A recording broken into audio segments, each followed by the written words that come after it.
அனைவருக்கும் வணக்கம். நாம் இந்த காணொளியில் தகவல் ஒழுங்கமைப்பு தொடர்பான வினா ஒன்றினை பார்க்க இருக்கின்றோம். நாம் முதலில் கேள்வியை வாசிப்போம்.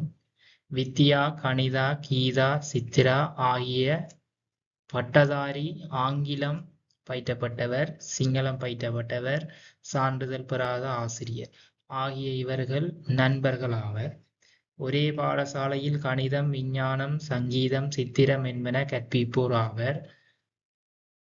கிரிக்கெட், கால்பந்தாட்டம், கரப்பந்தாட்டம், எல்லை போன்ற விளையாட்டுகள் இவர்களது பொழுதுபோக்காகும். இங்கு தரப்பட்ட பெயர்களும் தகைமைகளும் பாடங்களும் விளையாட்டுகளும் சரியான ஒழுங்கில் இல்லை. சரியோ? இப்ப இதுல நாங்கள் எப்படியான தகவல் ஒழுங்கமைக்க போறோம் சொன்னா அவையின் பெயர், அடுத்தது அவையின் தகமை, அடுத்தது அவையின் பாடம், அடுத்தது அவையின் பொழுதுபோக்கு விளையாட்டு. சரியோ? நாங்கள் இந்த தகவல் ஒழுங்கமைக்க என்ன செய்யணும்னா இதுல மேல இருந்து வாசிக்கணும், இல்லாது கீழே இருந்து வாசிச்சுட்டு வரணும். நாங்கள் இதுல மேல இருந்தே வாசிச்சுட்டு போவோம். இதுல வந்து பாத்தீங்கன்னு சொன்னா இதுல வேண பேர் எத்தனை பேருன்னு சொன்னா 4 பேர், 1 2 3 4 பேர் இருக்கணும்.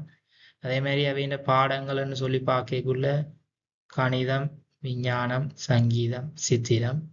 அதே மாதிரி அவையின் தகமைன்னு பார்க்கக்குள்ள பட்டதாரி, ஆங்கிலம் பயிற்றப்பட்டவர், சிங்களம் பயிற்றப்பட்டவர், சான்றிதழ் பெறாத ஆசிரியர். இது அவையின் பெயர், மற்ற தகமை, அவையின் பாடம். அவையின் பொழுதுபோக்குன்னு சொல்லி பார்க்க விளையாட்டுகள்னு பார்க்க கிரிக்கெட், கால்பந்தாட்டம், கரப்பந்தாட்டம் இல்லை. இவ்வாறு தரப்பட்டிருக்கு. சரி, நாங்கள் முதலாவது தகவலை வாசிப்போம். பட்டதாரியான வித்யாவின் பொழுதுபோக்கு கிரிக்கெட் ஆகும். சரி, அப்ப பெயர் தந்திருக்கு வித்யா. சரி, அப்ப இதுல நாங்க பெயர்ல எழுதி கொள்வோம் வித்யா. அவ வந்து என்னவா இருக்காண்ட அவான தகமை வந்து பட்டதாரி. சரி, அப்ப நாங்கள் முதலாவது தகமை எழுதிட்டோம், பட்டதாரி. சரி, அவான பொழுதுபோக்கு தந்திருக்கு கிரிக்கெட். அவான பொழுதுபோக்கும் எழுதியாச்சு. சரி, ரெண்டாவது பாப்பம். கணித பாட ஆசிரியர், கரப்பந்தாட்ட வீரர். இதுல நாங்கள் எழுதி கொள்வோம், பாடத்தை எழுதி கொள்வோம் கணிதம், பொழுதுபோக்கு வந்து கரப்பந்தாட்டு.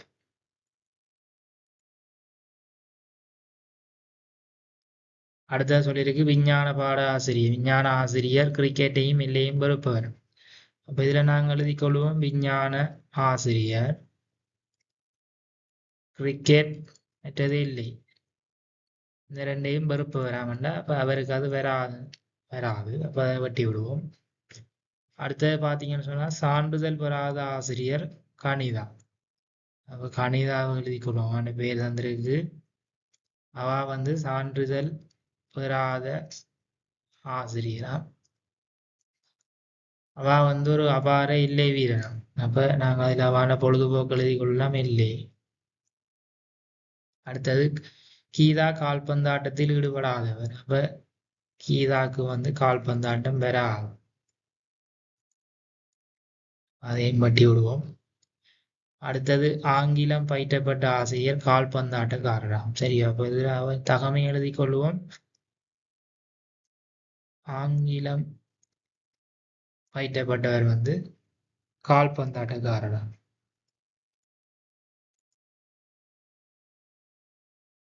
சரி, இறுதியா சொல்லியிருக்கு சங்கீத பாட ஆசிரியர் பட்டதாரி அல்ல.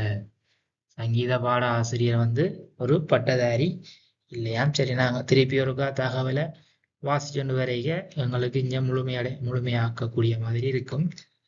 இதுல வந்து பாத்தீங்கன்னு சொன்னா தகமை. சரி, பாப்போம். முதலாவது பட்டதாரியான வித்யாவின் பொழுதுபோக்கு கிரிக்கெட் ஆகும். சரி, அது ஓகே, 15.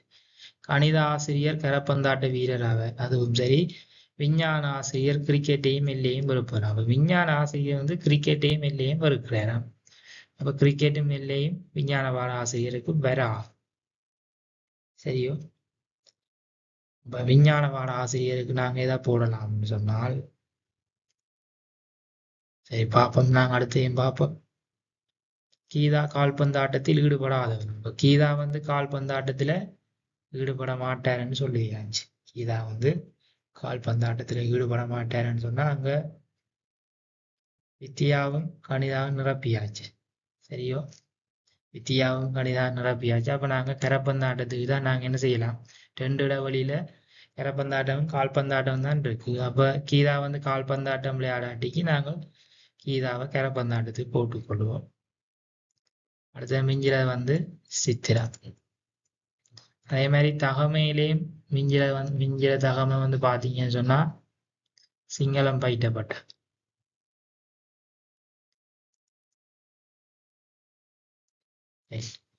நாங்கள் திருப்பி ஒருக்கா இதை வாசிச்சா இன்னும் முழுமையடையும். பட்டதாரியான வித்தியாவின் பொழுதுபோக்கு கிரிக்கெட் ஆகும். பட்டதாரியான வித்தியாவின் பொழுதுபோக்கு கிரிக்கெட். அது சரி. கணித பாட ஆசிரியர் கரப்பந்தாட்ட வீரர் ஆவார். அதுவும் சரி. விஞ்ஞான பாட ஆசிரியர் கிரிக்கெட்டையும் இல்லையும் வெறுப்பவர். சரியோ? விஞ்ஞான பாட ஆசிரியர் வந்து கிரிக்கெட்டையும் இல்லையும் வெறுப்பவர். அப்ப விஞ்ஞான பாட ஆசிரியருக்கு எது வரப்போகுதுன்னு சொன்னா கால்பந்தாட்டம். ஏண்டா கரப்பந்தாட்டத்துக்கு கணிதம் போயிட்டு தானே, அப்ப அது வரா. அடுத்த இன்னொரு விஷயம் சொல்லி இருந்தது, சங்கீத பாட ஆசிரியர் வந்து சங்கீத ஆசிரியர் வந்து ஒரு பட்டதாரி அல்ல. அப்ப பட்டதாரியில வந்து இதுல வராது, அவன் பாடத்துக்கு சங்கீதம் வராது. அப்ப நாங்கள் கணிதாக்கு சங்கீதத்தை போடலாம். மிஞ்சிற பாடம் வந்து நாங்கள் சிங்களம், சித்திரம். மிஞ்சிற பாடம் வந்து சித்திரம், அதை நாங்கள் வித்தியாக போடுறோம்.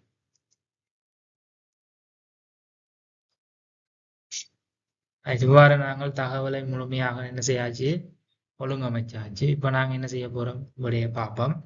கரப்பந்தாட்டத்தில் ஈடுபடுவர். அப்ப கரப்பந்தாட்டத்துல ஈடுபடுவர்ன்ற பேர் என்னன்னு கேட்டிருக்கு, கீதா.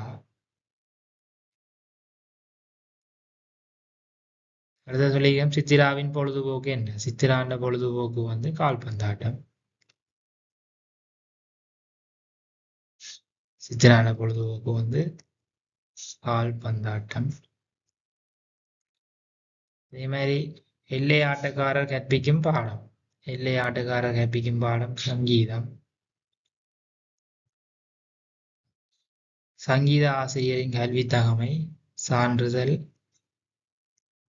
பெறாத ஆசிரியர். இவ்வாறு தகவலை ஒழுங்கமைப்பதன் மூலம் நாங்கள் இந்த தகவல் ஒழுங்கமைப்பு வினாக்குரிய விடையை பெற்றுக்கொள்ளக்கூடியவாறு இருக்கும். நன்றி. மீண்டும் இன்னொரு காணொளியில் சந்திப்போம்.